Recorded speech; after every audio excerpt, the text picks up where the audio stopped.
their baby back ribs and spicy big dog salad to grandma's popcorn and homemade soups daily. I'm never wearing this hat on Sundays again. This sucks. And I got terrible hair, so I can't just take it off. How bad could your hair be? Like this long? Huh? Take it off. Yeah. Well, now it's like precious moment. It's okay. I got this cool wicked part going too. Is it this way? Or is it... No, I rock the part. You can do it too. Right. Yeah, find ways to food. Yeah, I'm just gonna keep it. I was all excited for my nicey look. I like it. With the tie, You like? it goes really well. Okay, this will work. Great beer, great fun, and of course, great gaming. After all, it is Vegas. I just can't move. A toast to all you Caniacs. Ever faithful. We have a Raising Cane's commercial. Caniacs. Premium chicken fingers from Raising Cane's. We need to talk too because I was talking to Brett and he said that we could make a couple commercials. So if you want to make a commercial for him, we can probably play it throughout the week and during the show. Awesome. Yeah, so let me know. We'll talk. After this, we're going on? Yeah. Okay. We toast you all. I'm gonna play the ID, then Sawyer's after us. Locations, go to ilovecanes.com. Nice. Yeah. Keep it tuned right here to the sports voice of Las Vegas, AM 1400 KSHB, North Las Vegas. But it's gonna be too weird. Is it too loud?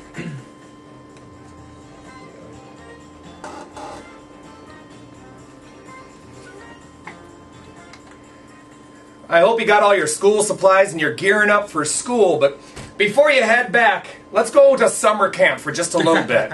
It's Curtain Call with Eric Ball. Gotta wait for that.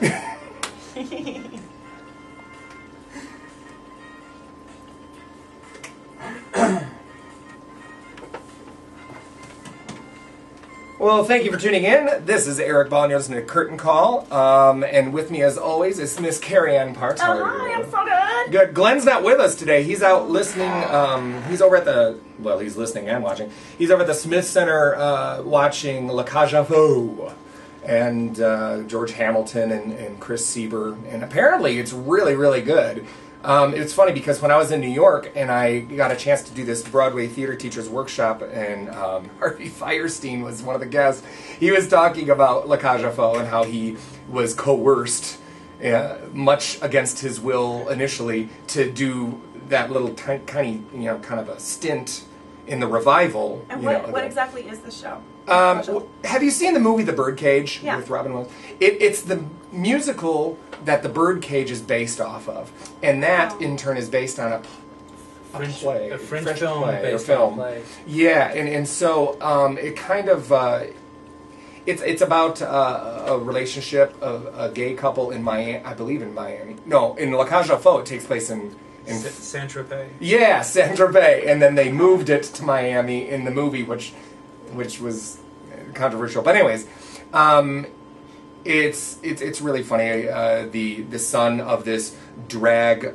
club owner and his gay lover wants to marry this girl and wants to bring her home for to meet the parents. Okay, and she is yeah, that's the right way. I thought I had it mixed up. Anyways, and she, of course, is the daughter of a Republican senator who's very conservative. And, of course, havoc ensues. And it takes place, the backdrop of the whole thing is this very outwardly flamboyant, club where all of the dancers and performers are men, in drag. And that's kind of the gimmick selling point of the show, is that it's quite realistic. Like, if you didn't know better, you would think that they were like Vegas showgirls, And wow. And so, anyways, I guess Harvey Fierstein did this stint in this revival. What was that dad's name in Arrested Development? What's his name? Gosh, it's Tambor. Jeffrey Tambor. Anyways, and they were doing it opposite Jeffrey Tambor, and he was talking about the uphill climb he had, working with Jeffrey Tambor, and I'm probably giving away too many secrets.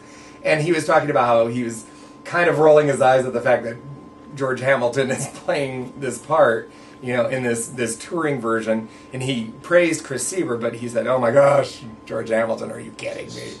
And so I was like going into this thinking, "Oh, okay, it's not gonna be good." I haven't seen it, but everybody who's seen it so far has said it's been a really great production, and he does quite well. You know, he plays up. He's one of those guys that really does a good job of making fun of himself. You know what I mean? Like William Shatner, or, you know, I think the lead singer of Aerosmith, gosh, I'm terrible with names tonight. Steven Tyler. He does a great job of making fun of himself, you know. And that makes it so much more fun for the audience, because then we get to really laugh too. Yeah. He's laughing, so I can laugh. He's definitely laughing. So Glenn's over there laughing at them, laughing at themselves. Yeah. And so he's going to check out that show. He said on his way out, if we're still on the air, he's going to try to call in and just tell us what it was all about. Oh, cool. What he thought about it. Otherwise, he'll save it for next week. But in the meantime, it's just Keriann, intern Kelly, and our special guest for the first hour is Troy Heard. Hey, Troy. You heard the word on the street. He's right in the middle of the throes of his... it's not just any play. It's a play that he wrote alongside with Angela Chan called Summer Camp, the musical. And if you live in Vegas and you haven't heard the buzz about Summer Camp, then obviously you're not listening very hard, because it's been really... a talked about adventure, and you know, everybody launches a musical in the summer, for crying out loud. Everybody does, but this is an original musical that is over at the Onyx Theater, and we have one more weekend left, right? It's Friday, Saturday, and Sunday. Yes, to my great joy. I thought it closed this weekend, but one more week. Next weekend, and you can still catch it. You can still get tickets at onyxtheater.com. And so we're going to talk a little bit about that, his upcoming projects, and see what's going on with that. So thanks for joining us. Hey, thanks for having me. So give us a little bit of a premise on Summer Camp the musical, and kind of, I'm more interested, well, we can give a brief synopsis, of course, but more interested in how this project came to fruition. How did you and Angela hook up? How did this start? Okay, well, really quick, Summer Camp the musical is set in 1982 at Camp Tigglebitties, which is a nice rural co-ed camp somewhere in Pennsylvania, we decided. It's about these two nerds, Nolan and Dwight, who are lifelong friends, and they've decided going into their senior year they will not be virgins. Isn't it funny how nerds are always lifelong friends? You know, the nerds. It's like, I've lost track of all my friends from high school. I don't stay in touch with them. And it's like, I wonder if I had zero... And here's the thing, I'm going to say I had a little bit of a social life in high school, thank you very much. If I had zero social life in high school, would I still be in contact with all my friends? I wonder. Anyway, sorry, I didn't mean to sidetrack, I was thinking. So we have these kind of, these stereotypical characters from these 80s kind of... Yeah, it's an homage to Revenge of the Nerds and Weird Science and Meatballs and Porky's. See, now, I've heard that description, but unfortunately I have not seen any of those movies. I get the genre, like I get the whole, you know, the nerd, the jock, that kind of thing. So will I enjoy it Absolutely. not having seen those movies? I think you will. I mean, we've had both audiences have come in. A lot of the cast members were in the same boat. They hadn't seen Porky's or they hadn't seen Revenge of the Nerds. The younger cast members. The more mature cast members like Joe Hines and Tony Blosser, of course. The more mature cast members. Being polite. There you go. As I grew up on them, I was, a kid sneaking around after the parents went to bed, turning on the HBO on the cable box and flipping back and forth just so we could get the channels. And that was your first exposure to such adult things. And sex education for the Midwest is what it was. 101. Yeah. So that's what the show's about. That ties into why we wrote it. We thought it was going to be a bunch of fart and sex and crass sophomoric humor jokes, and turned into a little more than that. I'm not going to say it's Shakespeare, but it's about the value of friendship and what we're willing to sacrifice to fulfill our prurient nature. Cool. And now, have you? Has it been received well? The audiences have loved it. Mm-hmm. The audiences have loved it. The critics are another story, so we'll leave that for later. And actually, it's gotten. I think it depends on who you are coming in. I think if you're younger and you're open to just trashy humor, you'll have a good time. You'll love it. But if you're expecting more than that, you're in the wrong show. Well, that's the novelty of the movies to begin with. Absolutely. I mean, nobody makes a movie like Meatballs or Revenge of the Nerds thinking that this is going to win an Oscar. It's not high art No. at all. But at the same time, it doesn't mean we're treating it like trash. I mean, we've got some of the best performers in town in the show, and that's a deliberate choice with Joe and Tony and Anita Bean and Eric Wilson, who was a killer in Trailer Park. You know, we're trying to bring in some of the best to elevate the material. Nice. I'm so excited to see Anita. From the photos I've seen on Facebook, it just looks hilarious. She's like the camp counselor or something. Yeah, she's camp director Carla Drycock, who is... oh, no. They've had a really bad couple of years, and she's had to cut the entire staff down to herself, so she plays all the different roles in the show, all the authority figures. So it's definitely not for all ages then. Oh, it's 18 and up. 18 and up. We have a very different splatter zone from Evil Dead. Okay. And we'll leave it at that. Well, swimming pool. Oh, there we go. There you go. go. Yeah. Gotcha. That's about as much as we can say on the radio. So, if you're just now tuning in, we're talking about Summer Camp the Musical. It's over at the Onyx Theater. It's playing one more weekend. It's this Friday, Saturday, and Sunday. We're talking to director and writer, co-writer, Troy Heard. Yeah, now, you and Angela. Now, Angela, if people in Valley don't know Angela Chan, she's a brilliant musician. I knew of Angela, but I never really worked with her until I was actually directing Little Shop of Horrors, and we were in a pinch, and I didn't have an accompanist for our auditions. Something fell through, miscommunication, something. And so we called her last second. She just zoomed in there, and she played, and she is phenomenal. She's not just good. She's like phenomenal. Well, she was trained from a very early age. Like, she was... I don't want to like go into racial stereotypes, but she wrote a musical about her upbringing as the daughter of a Chinese tiger mother, she calls it. She has her first show that she wrote was called Legacy of the Tiger Mother. Yeah, and that was workshopped in New York even. Yeah, it was, and it went to the Fringe there, went to a Fringe in Adelaide, and it's opening in San Francisco next month. It's fantastic. And it's an autobiographical Too bad she's not succeeding in anything. Good Lord. So this is the first time you've collaborated with her. Yeah. And now, who had the idea first? Did you guys just were sitting around the coffee table one day and just say, let's turn it into a show? It was actually over words with friends. We both met working at Kosh. She was in the pit, and I was front of house, and we were like, hi, do you play Words with Friends? I need a new partner. And one night, the words just got a little bit off color, and I said, wow, if you can rhyme that unspeakable word with that unspeakable word, and you can write music, let's write a musical! That's awesome. That is so funny. And that was 3 months ago.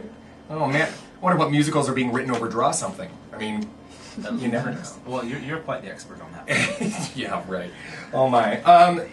Yeah, and so we got this musical. You guys got together. You collaborated in relatively record-breaking time. Yeah, 3 months. Yeah, that's pretty crazy. Yeah, that's... Well, we talked about, what we're going to write, and one idea was... like I said, she has this image of being this sweet little innocent thing, but when she opens her mouth, it'll pull you out of the water. I'm actually blushing at times thinking of her. We talked about setting Cyrano de Bergerac in Las Vegas Adult Emporium. Ooh. For one, and some ideas came out of that. And I thought, well, what's actually marketable? What can have a life outside of here? And obviously, sex sells, and obviously the 80s are huge right now. So I just said, let's parody all the teen sex comedies of the 1980s, and that's how it happened. Well, obviously, I've heard of people that are going to the show and talking about the show, and they love it. I mean, it's a good time. Here's the thing about theater. You go for a couple of reasons. You go to be entertained, or you go to think, and sometimes both. And so this is one of those things where everybody that has gone at least has come out of it laughing and has had a good time with it. So I'm thrilled. Are you happy with the progress of the show? I mean, giving a show legs, as they say, and seeing if it can run a marathon is two different things. I mean, anybody can mount a show, but to actually give it room to grow and see it come to fruition in different ways. That's what it is. It's a continual work in progress. Yeah. the shows, we're working with show tracks right now, so we haven't been able to do much on music development. Right. But that's for the next step in the game. But we've been doing a lot of scene work and scene changes. Cool. Every night they get line changes and cuts and everything. Oh, it's like real theater. Yes, it's like evolving real theater as it goes. It's really cool. We have a company meeting an hour before. The night before they go home, then they'll have a message in their Facebook group. You know, these are the cuts we're instituting tomorrow. Get ready for them. We'll come in, we'll rehearse them. But just everything. I sit in the audience, gauge the audience's response. What gets left this night, we'll get a left the next night. If it doesn't, then we'll fix that. You know. Cool. And you know something? What's funny is that almost every reviewer in this city can agree on one thing, and that is that there needs to be more original works. You know what I mean? And it's cool because original works, they have that option. You have the option of saying, let's play with this now. We put it in front of an audience. You know, I got this reaction, didn't know that I was going to get that reaction, and what works, what doesn't work, you know, so that's I'm excited because I was just at the Grand Canyon, as I was telling you guys, and I got to see their dinner theater show that Elizabeth Matthews is now performing in, but not quite yet performing. She's getting ready and rehearsing and stuff. Nice. But we got to see the show, Gia and I, and then we're informed, okay, we're rewriting a bunch of things, we're going to redo the ending, and 3 new cast members just joined them.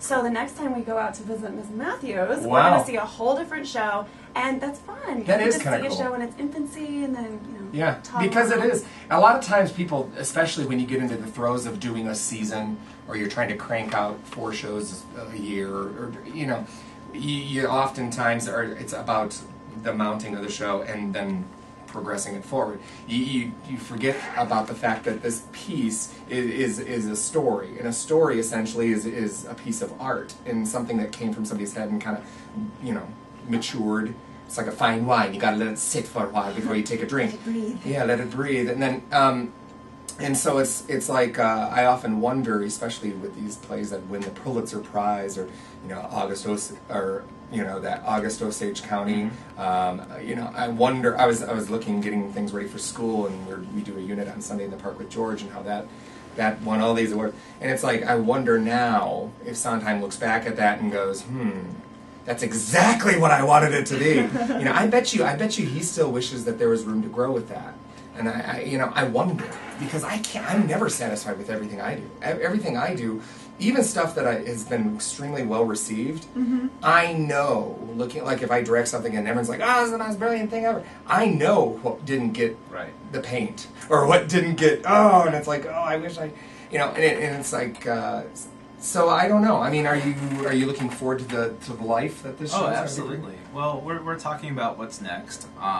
We definitely want to do a Fringe submission with it, and I'm sending it to friends who have theaters in Chicago and LA. Cool. Trying to get it runs in other cities, and there may be a screenplay adaptation eventually. Woo! Neat. That's my interest now. It's always been my interest. I've been a proponent of new play development. I've worked with playwrights. You got a film background too, don't you? Mm-hmm. Yeah. So I kind of stalked your resume. Oh gosh, I'm scared now. Those pictures weren't taken by me. Okay. So I'm an okay writer. I'm not going to say a great writer, but I like taking something new and developing it. I get tired of directing everybody else's plays and the plays that have been done 1,000 times. Yeah, we love them, but Guys and Dolls was a new play at one point. Camelot was a new show at one point. Every show was a new show at some point. And where's our new canon coming from? Right. And that's important, especially in a transient city like this. I mean, we're getting ready to say goodbye and bid farewell to Phantom, which is a staple. Everybody says it's a staple, but I understand why it's going bye-bye. I mean, it's like there's only so many times that I, living in Vegas, can see Phantom. That's true. I mean, I love it. I love it, but I there's a special place in my heart for it. But I'm bye. It's like I'm not going to die.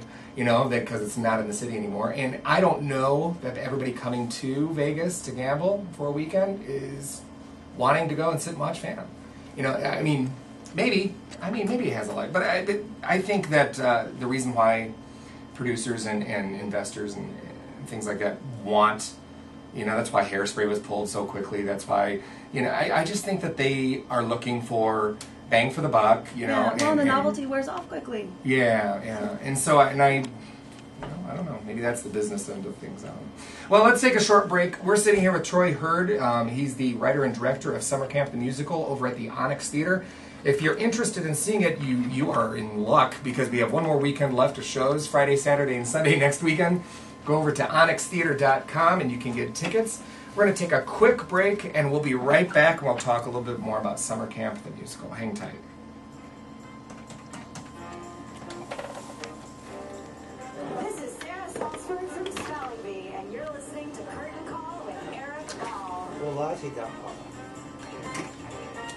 That was cool. Yeah, Sarah Salzberg. Yeah, she is awesome too. I got her cell number. She's funny because she does real estate in New York.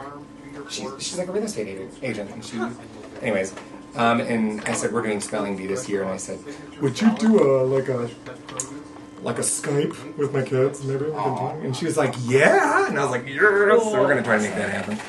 We're going to try to make that happen. No promises. So, did you guys do like a preview of Air already? No, there's only going to be 3 performances total.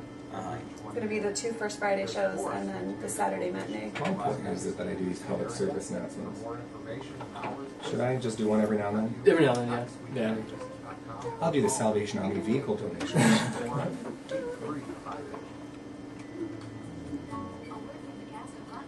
Yeah, they'll constipate the I can hear her voice. I don't know what she's saying, but I can hear her. Who's that? Anita. Beanie Baby! She is great. Yeah. She's just a nice person. I like her. Do you ever see a show where you don't know anyone, but you watch that character and you think, oh, if my friend so-and-so was that role, do you cast people like that? All the time. And you want to know what else I do? I tell this, I tell my students to do this. When they're watching a play for the first time or listening to a soundtrack for the first time or reading a script, I say cast it. Kind of get an idea of what the characters are. Do a little research online, figure out what the characters are, and then cast it before you start reading it, because then you'll hear that person saying the lines. It'll help you visualize it a little bit better. Because kids don't want to read today. They don't want to read. Well, with kids, do they cast it with actors that they're familiar with? I don't care if they cast it with grandma. Seriously, I really don't. Because they can envision that person saying these lines. Yeah. It's not so much that whether or not the person has the talent or not. It doesn't matter because it's in their mind. But more so, it's so funny, the literacy level, the want to read is, it's gone. See, that's what I do with books in general. Yeah. That's how I read. That's why I had to tell my wife to stop reading those Twilight books because she had me in the Edward slot. And I was like, stop it. I'm not that sparkly. Eric, are you still expecting somebody else to show Yeah, up? they coming? Okay. Didn't see anybody yet. They're not going to be here for about half an hour, though. Oh, half an hour. Oh, half an hour. All right, 30 seconds. Kane's crispy, extra long crinkle cut fries, dedicated to the made fresh daily cane sauce that 12 tongues and a tastefully tangy. Okay, I love this commercial. Tangy. Toast you all. I just cast you in my mind as this guy. So, that's awesome. Raising Canes. Go to ilovecanes.com. Hello there, this is Roger Rees of New York's Peter and the Starcatcher, sending you back to Eric Ball here in Las Vegas. Thank you for tuning in to Curtain Call. This is Eric Ball. We're talking with Troy Heard with Summer Camp the Musical. He is the co-writer and director. Hello. And he's very excited because we're looking at rounding the bend at his run here. We have one more weekend left. And we hope that you'll perhaps go and see it this Friday through Sunday at the Onyx Theater. Which reminds me, he brought by 2 tickets to the show for next weekend. If you're interested in getting your hands on 2 free tickets to Summer Camp the Musical, then I need you to call this number, 221-7283. Again, 221-7283. That's 221-SAVE, S-A-V-E, if you're a K-Shop listener. And we'll hook you up with 2 tickets to Summer Camp the Musical so you can see for yourself what we're talking about. So, Troy, now, as far as the cast is concerned, a lot of the cast I recognize because I've either worked with them or I know them or whatever. But how did now when you were writing this thing, did you have people in mind, No. or did you just kind of see it flesh itself out? No, it just sort of came together, and it's odd. People who have seen the show have asked me the Yeah. same question after seeing the show, but no, absolutely not. Huh. I just had basic archetypes. I knew, being a producer, I wanted a cast of 8, so 4 men, 4 women, and I sort of slotted them into, okay, what types are they? And I was sort of working backwards on that. I knew we had to have an adult counselor type, and then the 2 nerds, and the 2 nerds needed 2 female counterpoints. We needed a bad guy, and that was the jock. And this other... Is the jock always the bad? Of course. It's always the They're bad. bullies. They are.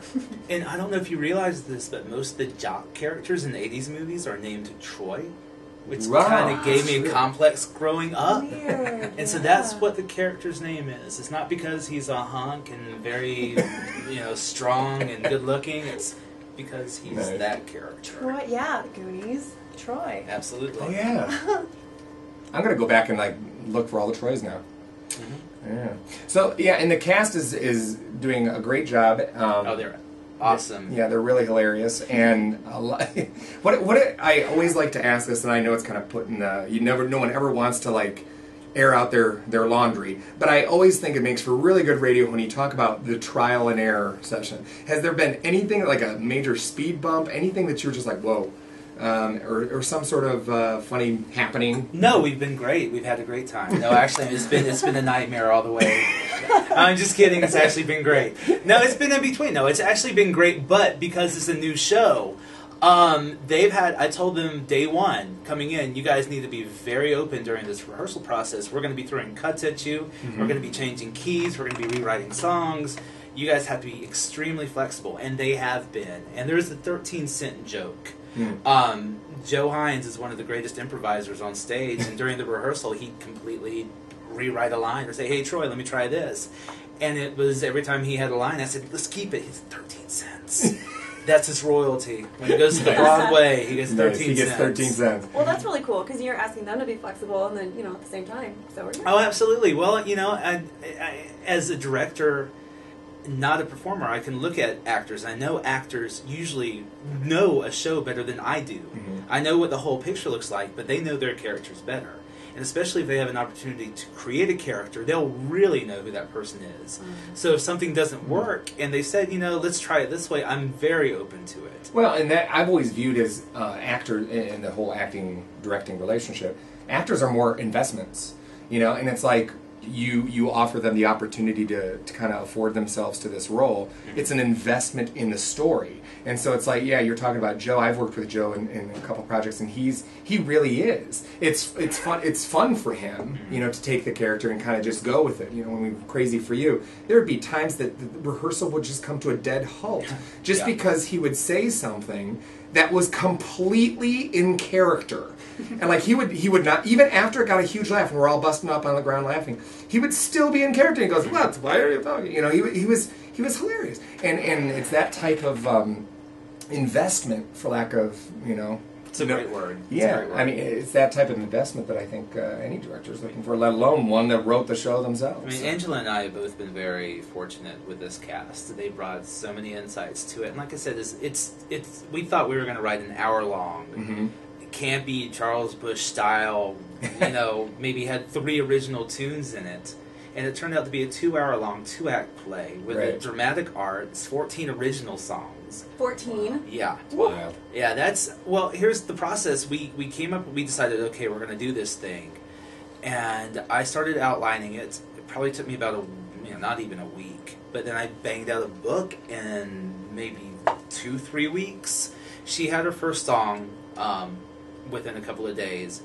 And that was it. I mean, we knew we had to get through it. So she wound up writing most of the Act 1 songs, and she got busy doing musical direction for Oliver. And I wrote the Act 2 songs. I wrote the lyrics, and she went back in and wrote the music for the next 2 songs that came in had British accents, and he was like, "What the heck is this?" Right. This isn't cohesive one. We're adding 4 orphans? What the hell? So anyways, No, so if you're just now tuning in, we're talking about Summer Camp the Musical over at the Onyx Theater. You got to go out and check it out. It's only there for 3 more days, next Friday through Sunday, and it's a hilarious kind of a homage, if you will, to the 80s campy, raunchy, movies that everybody knows and loves, except Keriann. I knew Goonies. Come on now. Okay, I got the Troy reference. Yeah, Goonies is anytime you put Spielberg on it, you take away the sex and add the adventure. It's weird. There's like a moment where you think they're going to kiss, and then it's like, no, skeleton. It's like, but I always thought Goonies should have been turned into a stage adaptation. But ooh, there's a story there. Yeah, what hasn't been turned into a stage adaptation? That's like a classic movie. Fun fact, I know from an inside source that will never happen. Oh, yeah? Yeah, Richard Donner has tried for years and years, but Warner Brothers has a lockdown on it. You want to know what else almost happened that it looks like will never happen is The Princess Bride, the musical. I heard that was happening too. Because, well, it was about 6-7 years ago. I was like following it because I was like, yay. Yeah. The guy who was it? Oh, I'm not going to draw a blank now. But somebody who I think it was somebody who was attached to the musical The Wedding Singer. I don't know.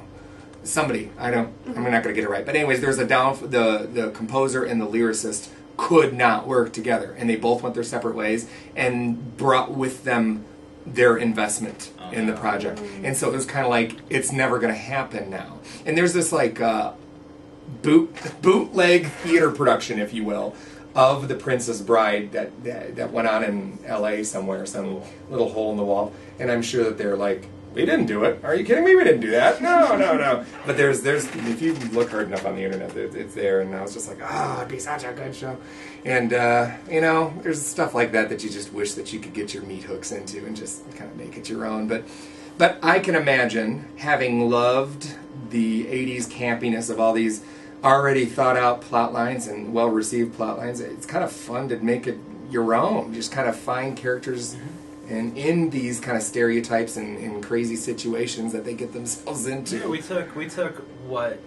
took the whole flavor of it, and I'm sure bits and pieces of our plot we Frankenstein together. Oh yeah. But we also, it's an homage. I like the word homage more than spoof, because I don't think we spoof that as much as we spoof musical theater conventions. I mean, being theater people ourselves, you'll find them all throughout. I mean, none of those movies were musicals, nor were they ever intended to be musicals. But Howard Stern, there was a while in the 90s, there was a rumor Howard Stern was going to turn Porky's into a musical.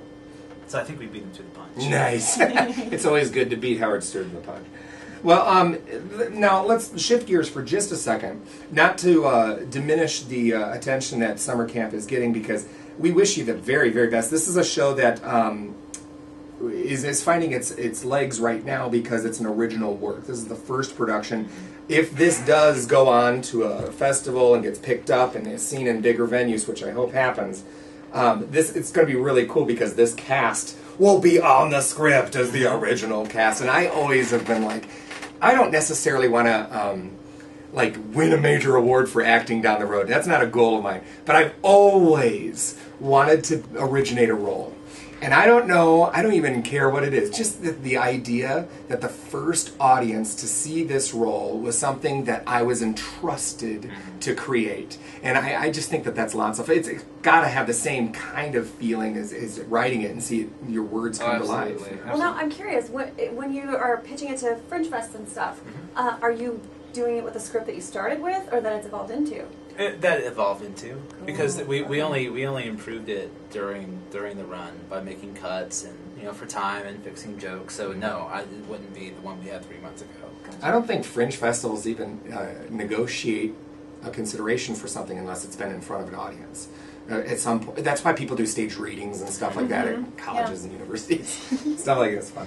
Well, but shifting gears for a second, you're also now that this has been mounted and you're moving forward a little bit with other projects, you're also mounting a production of Hamlet. Oh yeah.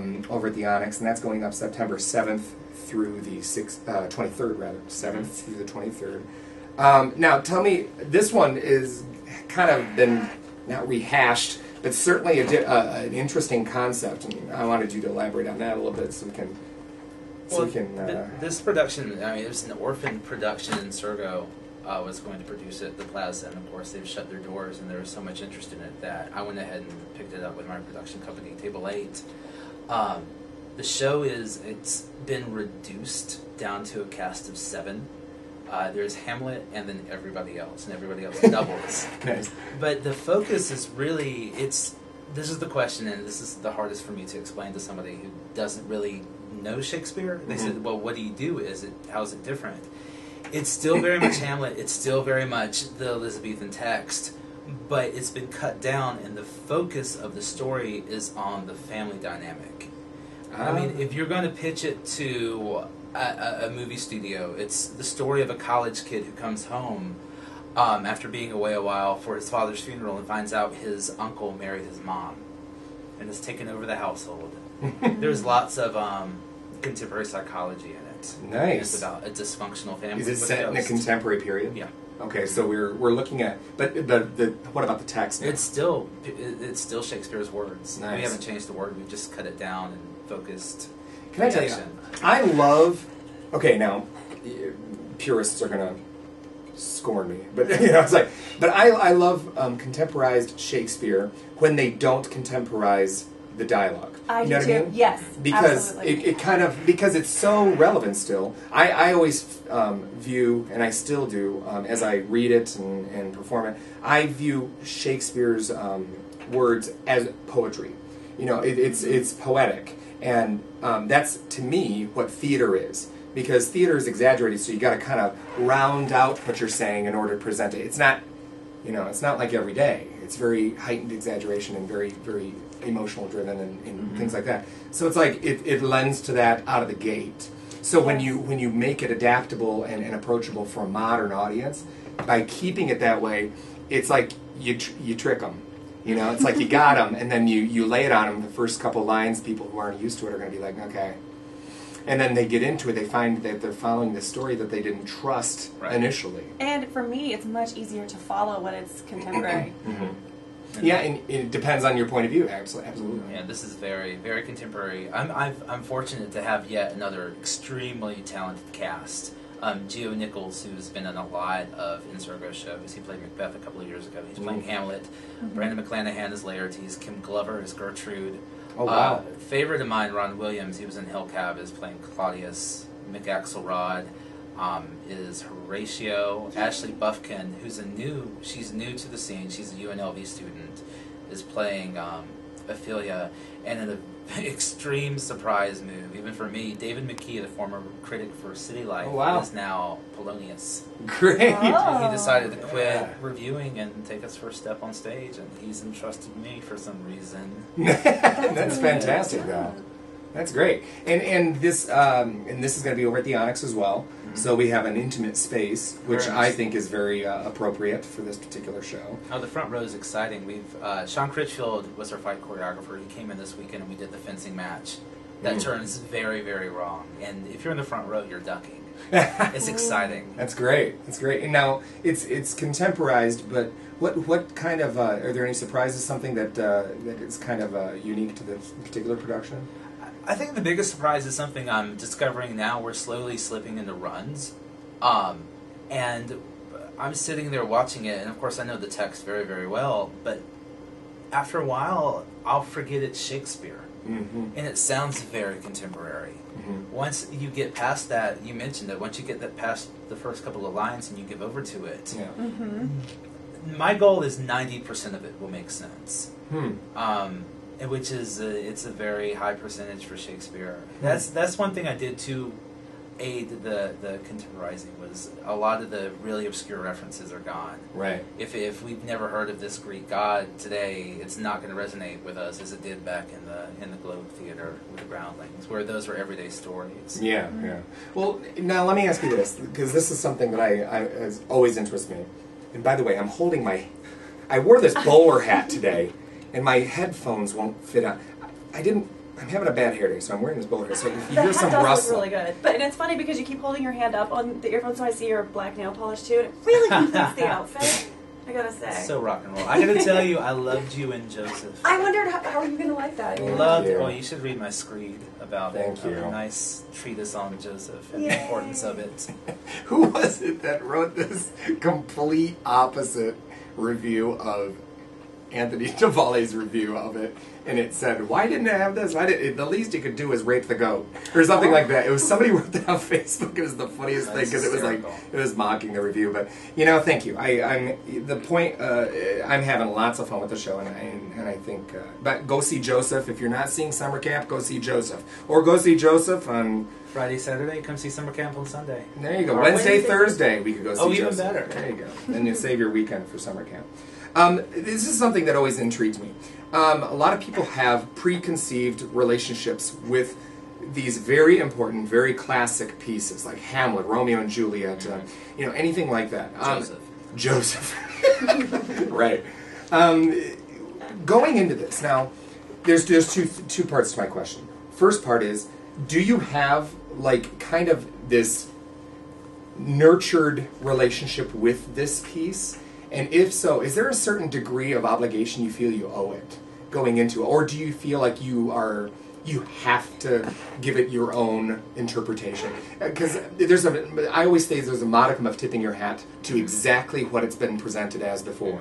But how loyal do you feel you have to be to how Hamlet is perceived? I suppose. That's kind of a difficult question. I mean, you can talk about visual anachronisms in the show too. Right. I think if we were to transport back to the Globe Theater, to the world premiere of Hamlet, what you would see on stage would be costumes pulled from the royals' closets of the period. They're castaways. Right. So I did a little research. I don't have anything in front of me right now, but I think the original story of Hamlet, Hamlet or whatever, was from the 1400s. Right. It was a much, much earlier time. I read Isaac Asimov has a great book, and he's analyzed every Shakespeare play, and he gives you the whole history of behind it, how it came to the fruition, country and the politics of the story itself. More of the time rather than the story, how the story became exactly the story in this exactly. time. Okay. So you get a context of that, and what the political relations would be. If you were to see it, it would be completely anachronistic then. But with their modern language heightened in poetry, right. I think it'd be the same as going to see something written today, with our language and our references on stage. What's my allegiance to the show? What's my loyalty? Well, people die in the end. That's right. There's a skull tossed up from the grave, and Hamlet says, "Alas, poor Yorick." To be and not to be is in there. Yeah. All the main speeches are in there. Gotcha. And to me, it's the story of, like I said, if I were to pitch it, it's the story of a boy who comes home from college and finds his household in complete and utter disarray, and a ghost tells him, "Avenge my murder." Nice. Because in class, I always discourage my students from taking that tried and true song that's always sung or always heard. Like we were talking about Phantom of the Opera. Never sing anything from Phantom of the Opera unless you're asked to perform it. And even then, that's tough because everybody has heard every song from that show, upside down and inside out, and they've heard it done in such a very specific way that has been celebrated to the nth degree, that if you stray from that, all of a sudden, I don't care how good the vocalization is, if you stray from it, it's automatically criticized because it's not what is known. It's not what is usually done. And so it's like, I think, and that's why I'm always, when they have movie interpretations of Shakespeare plays come out, I'm always interested to see what they do with it.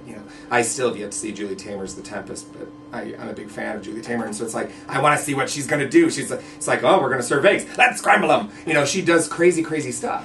And it's like, but it's still the same story. Right. It's like, I don't necessarily, I think it's really hard because you got to straddle that fine line of being loyal to what the author's original intention was, and offering your own creative, tomfoolery. Well, I think the big thing in Hamlet is Hamlet's always known as the gloomy Dane. He's depressed and moody.